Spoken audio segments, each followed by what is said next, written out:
نحمده ونصلي على رسوله الكريم اما بعد فاعوذ بالله من الشیطان الرجیم بسم اللہ الرحمن الرحیم۔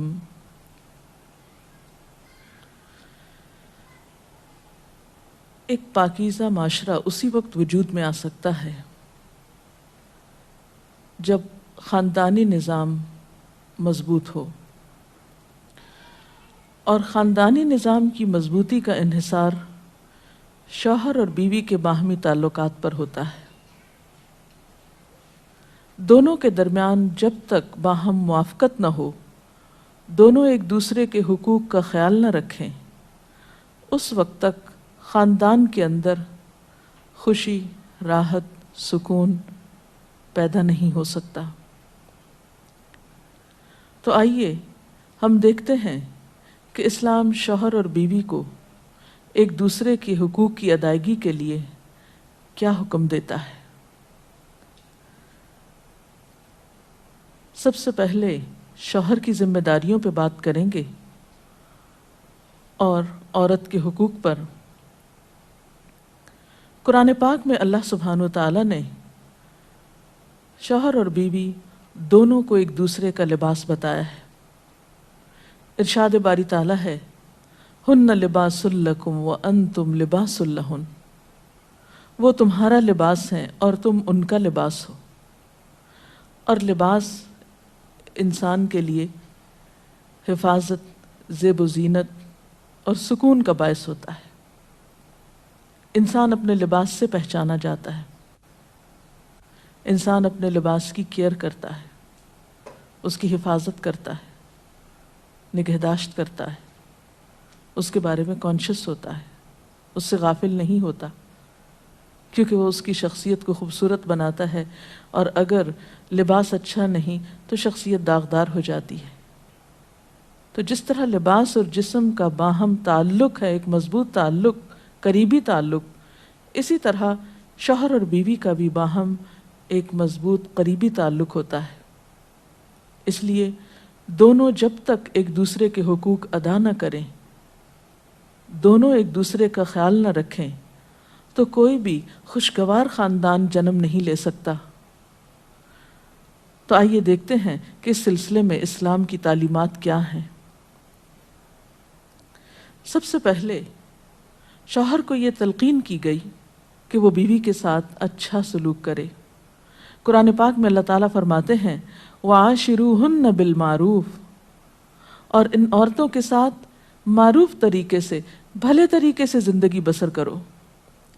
حجۃ الوداع کے موقع پر نبی صلی اللہ علیہ وسلم نے مردوں کو تلقین کرتے ہوئے فرمایا، لوگو سنو، عورتوں کے ساتھ اچھے سلوک سے پیش آؤ، کیونکہ وہ تمہارے پاس قیدیوں کی طرح ہیں۔ تمہیں ان کے ساتھ سختی کرنے کا کوئی حق نہیں، سوائے اس صورت کے جب ان کی طرف سے کھلی ہوئی نافرمانی سامنے آئے۔ اسی طرح آپ نے اپنے اس خطبے میں یہ بھی فرمایا کہ دیکھو سنو، تمہارے کچھ حقوق تمہاری بیویوں پر ہیں، اور تمہاری بیویوں کے کچھ حقوق تم پر ہیں۔ تمہارا حق ان پر یہ ہے کہ وہ تمہارے بستروں کو ان لوگوں سے نہ روندوائیں جن کو تم ناپسند کرتے ہو، اور تمہارے گھروں میں ایسے لوگوں کو نہ آنے دیں جن کا آنا تمہیں ناگوار ہو، اور سنو، ان کا تم پر یہ حق ہے کہ تم انہیں اچھا کھلاؤ اور اچھا پہناؤ۔ اسی طرح اسلام شوہر کو یہ حکم بھی دیتا ہے کہ وہ بیوی کے ساتھ خوش گمان رہے۔ اور اگر دیکھا جائے تو انسانی گمان اور انسانی سوچ انسان کے عمل کی بنیاد بنتی ہے۔ آپ کسی کے ساتھ بھی اچھا سلوک اسی وقت کر سکتے ہیں جب آپ اس کے بارے میں حسن ظن رکھتے ہوں، اس کے بارے میں اچھی سوچ رکھتے ہوں، اس کے لیے برا نہ چاہتے ہوں۔ اسی لیے ہم دیکھتے ہیں کہ قرآن پاک میں اللہ سبحانہ وتعالیٰ تنقین فرماتے ہیں کہ فَإِن كَرِهْتُمُوهُنَّ فَعَسَىٰ أَن تَكْرَهُوا شَيْئًا وَيَجْعَلَ اللَّهُ فِيهِ خَيْرًا كَثِيرًا، کہ اگر وہ تمہیں کسی وجہ سے ناپسند بھی ہوں تو ہو سکتا ہے کہ ایک چیز تمہیں پسند نہ ہو، مگر اللہ تعالیٰ نے اسی میں تمہارے لیے بہت کچھ بھلائی بنا رکھی ہو۔ اس مفہوم کو آپ صلی اللہ علیہ وسلم نے ایک حدیث میں یوں بیان کیا ہے کہ کوئی مومن اپنی مومنہ بیوی سے نفرت نہ کرے، اگر بیوی کی کوئی عادت اس کو پسند نہیں تو ہو سکتا ہے کوئی دوسری خصلت اس کو پسند آ جائے۔ اسی طرح بیوی کے ساتھ عفو درگزر کی روش اختیار کرنے کا بھی حکم دیا گیا ہے، کیونکہ گھر میں 100 معاملات ایسے ہو سکتے ہیں جن میں دونوں کو ایک دوسرے سے اختلاف ہو، یا ایک دوسرے کی کوئی بات ناپسند ہو، یا ایک دوسرے کی طرف سے کچھ زیادتی ہو۔ تو ایسی صورت میں جب تک معاف کرنے کی روش پر عمل نہ کیا جائے بہتری نہیں ہو سکتی، کیونکہ انسان تو خطا کا پتلا ہے، غلطی تو اس سے ہوگی۔ اس لیے قرآن پاک میں خاص طور پر اہل ایمان کو حکم ہے، یا ایھا الذین آمنوا ان من ازواجکم و اولادکم عدوا لکم، اے لوگو جو ایمان لائے ہو، تمہاری بعض بیویاں اور اولاد تمہارے دشمن ہو سکتے ہیں، فاحذروہم، ان سے محتاط رہو، وَإِن تَعْفُوا وَتَصْفَحُوا وَتَغْفِرُوا فَإِنَّ اللَّهَ غَفُورٌ رَحِيمٌ، پھر اگر تم معاف کر دو، بخش دو، عفو درگزر سے کام لو، تو بے شک اللہ تعالیٰ بھی غفور الرحیم ہے۔ معاف کرنے کے لیے یہاں پر 3 الفاظ ایک جگہ پر استعمال ہوئے ہیں، تعفو، تصفحو، تغفرو۔ اس سے آپ اندازہ لگا سکتے ہیں کہ کس قدر تاکید ہے معاف کرنے کی، اور ایک اچھا گھرانہ معاف کیے بغیر ایک دوسرے کو وجود میں آ ہی نہیں سکتا۔ نبی صلی اللہ علیہ وسلم نے خاص طور پر عورت کے ساتھ اچھے سلوک کی تلقین کرتے ہوئے فرمایا، عورتوں کے ساتھ اچھا سلوک کرو، عورت پسلی سے پیدا کی گئی ہے، اور پسلیوں میں سب سے زیادہ اوپر کا حصہ ٹیڑھا ہے، اس کو سیدھا کرو گے تو ٹوٹ جائے گی، چھوڑ دو گے تو ٹیڑھی رہے گی، بس عورتوں کے ساتھ اچھا سلوک کرو۔ بعض اوقات یہ سمجھا جاتا ہے کہ اس میں شاید عورتوں کی توہین کی گئی، نہیں، اس میں عورت کی فطرت کو بتایا گیا ہے کہ اس کے اندر ایک خاص طرح کے جذبات اللہ تعالیٰ نے پیدا کیے ہیں۔ مرد عموماً زیادہ عقل سے کام لیتے ہیں جبکہ عورت جذبات سے کام لیتی ہے، تو مرد اپنی سوچ کے مطابق عورت سے معاملہ نہ کرے، بلکہ عورت کی پوزیشن کو دیکھتے ہوئے، اس کے جذبات کو دیکھتے ہوئے اس سے معاملہ کرے اور حسن سلوک کرے، تو خاندانی زندگی زیادہ خوشگوار ہو سکتی ہے۔ پھر اسی طرح بیوی کے ساتھ خوش اخلاقی کا برتاؤ کرنے کا حکم دیا گیا۔ آپ صلی اللہ علیہ وسلم نے فرمایا، کامل ایمان والے مومن وہ ہیں جو اپنے اخلاق میں سب سے اچھے ہیں، اور تم میں سب سے اچھے لوگ وہ ہیں جو اپنی بیویوں کے حق میں سب سے اچھے ہیں۔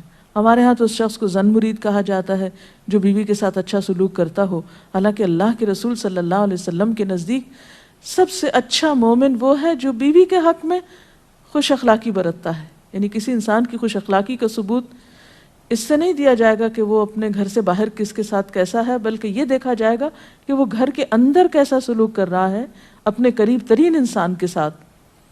حضرت عائشہ رضی اللہ تعالیٰ عنہا فرماتی ہیں کہ میں نبی صلی اللہ علیہ وسلم کے ہاں گڑیوں سے کھیلا کرتی تھی، میری سہیلیاں بھی میرے ساتھ کھیلتی، جب نبی صلی اللہ علیہ وسلم تشریف لاتے تو سب ادھر ادھر چھپ جاتی، آپ ڈھونڈ ڈھونڈ کر ایک ایک کو میرے پاس بھیجتے تاکہ وہ میرے ساتھ کھیلیں۔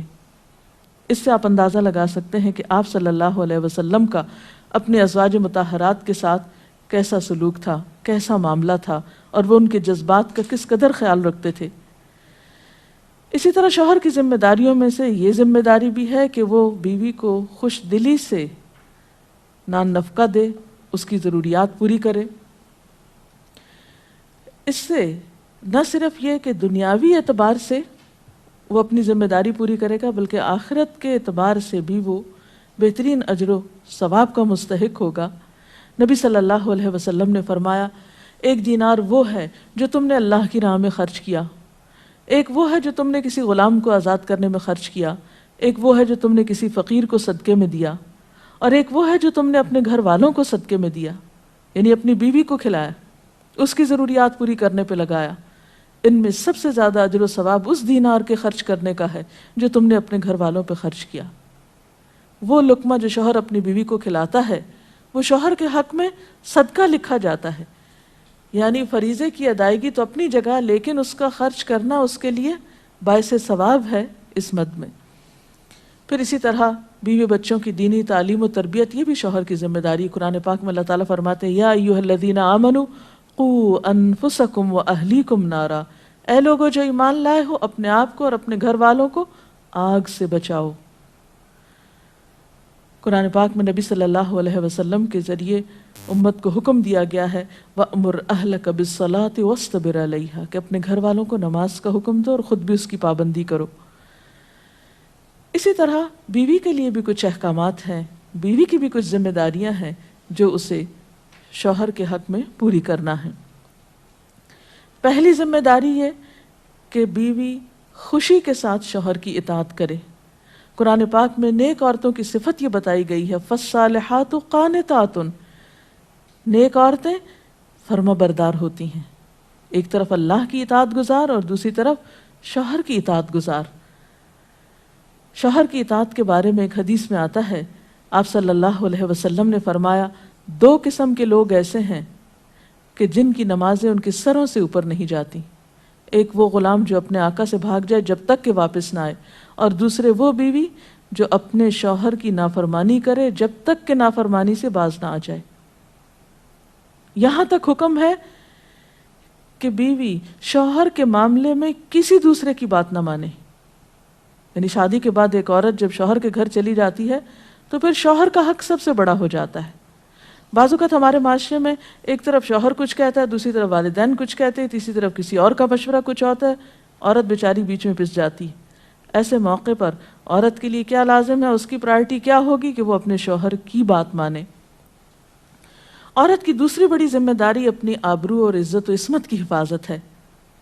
عورت کوئی ایسا کام نہ کرے جس سے اس کی عفت و عصمت پر کچھ حرف آئے. ازدواجی زندگی کی خوشی کا راز باہم ایک دوسرے پر اعتماد ہے.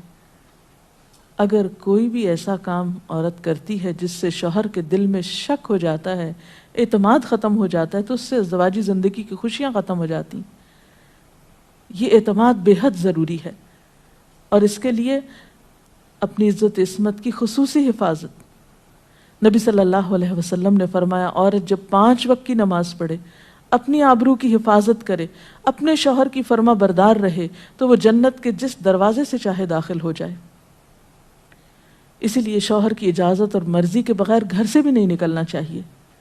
حضرت معاذ بن جبل کہتے ہیں کہ نبی صلی اللہ علیہ وسلم نے فرمایا خدا پر ایمان رکھنے والی عورت کے لیے جائز نہیں کہ وہ اپنے شوہر کے گھر میں کسی ایسے کو آنے دے جس کا آنا شوہر کو پسند نہ ہو، اور ویسی صورت میں گھر سے نکلے جب اس کا نکلنا شوہر کو پسند نہ ہو. اطاعت کے علاوہ شوہر کو خوش رکھنا یہ بھی بے حد ضروری ہے. نبی صلی اللہ علیہ وسلم نے فرمایا جس عورت نے اس حال میں انتقال کیا کہ اس کا شوہر اس سے خوش تھا تو وہ جنت میں داخل ہوگی. اور عموماً کسی کی خوشی کے لیے انسان اپنے جذبات کی قربانی دیتا ہے، بعض اوقات اپنی سوچ کی قربانی دیتا ہے، بعض اوقات اپنے کسی اور راحت و آرام کی قربانی دیتا ہے. تو ایک عورت جب اپنے شوہر کو خوش کرتی ہے تو جواباً اس کے لیے خوشی پلٹتی ہے. اس لیے گھریلو زندگی کی خوشی کا انحصار اسی بات پر ہے کہ دونوں ایک دوسرے کے لیے قربانی کے جذبات رکھتے ہوں، ایک دوسرے کے لیے رحمت اور ایک دوسرے کے لیے مودت کا ذریعہ ہوں. جیسا کہ قرآن پاک میں شادی کا مقصد ہی یہ بتایا گیا کہ دونوں کے درمیان باہم مودت اور رحمت کے جذبات ہوں، ایک دوسرے کے لیے سکون کا باعث ہوں، تاکہ انسانی زندگی بہترین طریقے پر رواں دواں رہے. اسی طرح شوہر سے محبت کا اظہار کرنا، اس کے ساتھ وفادار رہنا، اس کا احسان ماننا یہ بھی بے حد ضروری ہے. حضرت اسماء کہتی ہیں کہ ایک بار نبی صلی اللہ علیہ وسلم میرے پاس سے گزرے، میں اپنی سہیلیوں کے ساتھ تھی. آپ نے ہمیں سلام کیا اور ارشاد فرمایا تم پر جن کا احسان ہے ان کی ناشکری سے بچو. تم میں سے ایک اپنے ماں باپ کے گھر کافی دنوں تک بن بیاہی بیٹھی رہتی ہے، پھر اللہ تعالیٰ اس کو شوہر عطا کرتا ہے، اولاد دیتا ہے، اور ان سارے احسانات کے باوجود اگر کبھی کسی بات پہ شوہر سے ناراض ہوتی ہے تو کہہ اٹھتی ہے میں نے تو کبھی تمہاری طرف سے کوئی بھلائی دیکھی ہی نہیں. تو یہ جملہ ناشکری کا جملہ ہے جو عورت کو نہیں بولنا چاہیے.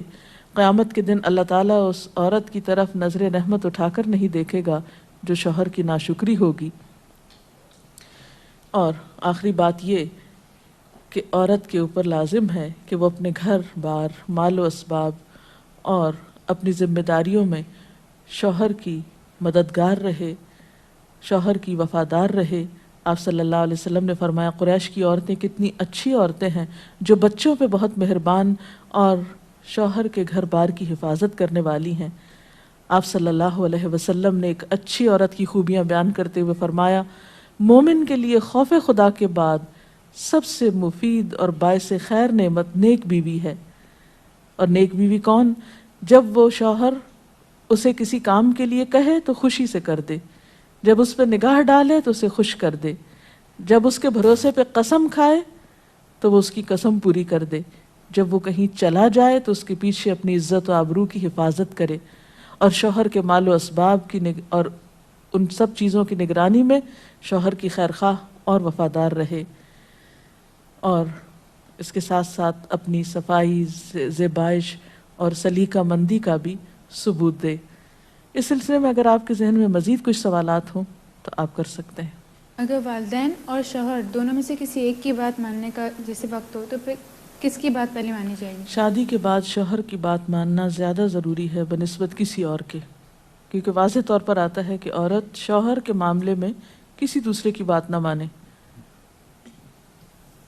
اگر شوہر کوئی ایسا حکم دے جو کہ شریعت کے خلاف ہو تو کیا اس کو حکم ماننا چاہیے؟ شریعت دین کے خلاف؟ یہ تو ایک اصول ہے، لا طاعۃ لمخلوق فی معصیۃ الخالق، کہ کسی مخلوق کی یعنی کسی انسان کی اطاعت جائز ہی نہیں جہاں اللہ کی نافرمانی ہو رہی ہو۔ یہ تو ایک واضح اور طے شدہ بات ہے، اس لیے جہاں اطاعت کی بات ہوگی وہ معروف میں ہوگی، نیکی اور بھلائی کے کاموں میں ہوگی، شر میں اور برائی میں نہیں ہوگی۔ اگر کسی کا شوہر ناراض اس کا انتقال ہو جائے، وہ ناراض ہو اس کا انتقال ہو جائے، ایسی بیوی کیا کرے؟ بعد میں شوہر کے لیے دعا مغفرت کرے، اس کی طرف سے صدقہ خیرات کرے تو انشاءاللہ اللہ تعالیٰ معاف کرنے والا ہے۔ ڈاکٹر صاحبہ، اگر ایک پارٹنر اپنے حقوق، اپنے فرائض پورے کرتا ہے لیکن دوسرا جو ہے وہ نہیں کر رہا، تو اس صورت میں پھر کیا رویہ ہونا چاہیے؟ اس میں یہ ہے کہ حسن سلوک کے ساتھ دوسرے شخص کو توجہ دلانی چاہیے کہ وہ اپنے حقوق پورے کرے، کیونکہ تالی دونوں ہاتھوں سے بجتی ہے۔ ایک شخص کب تک اچھا سلوک کر سکتا ہے اگر دوسری طرف سے اچھا سلوک نہ ہو؟ لیکن یہ یاد رکھیے کہ انسان بد اخلاقی کے ساتھ نہ کسی کا دل جیت سکتا ہے، زور زبردستی کے ساتھ کسی سے اپنے حقوق نہیں منوا سکتا۔ وقتی طور پہ ہو سکتا ہے کوئی پریشرائز ہو جائے، لیکن کسی کے دل میں اپنی جگہ نفرت یا سختی سے نہیں بنائی جا سکتی، محبت کے ساتھ ہی بنتی ہے۔ اس لیے صبر سے کام لینا چاہیے، اس معاملے میں جلد بازی نہیں کرنی چاہیے، اور دوسرے کو اپنے اخلاق کے ساتھ درست کرنے کی کوشش کرنی چاہیے، کیونکہ شوہر اور بیوی کا باہم تعلق جو ہے وہ بنیادی طور پر ہے ہی محبت کا تعلق۔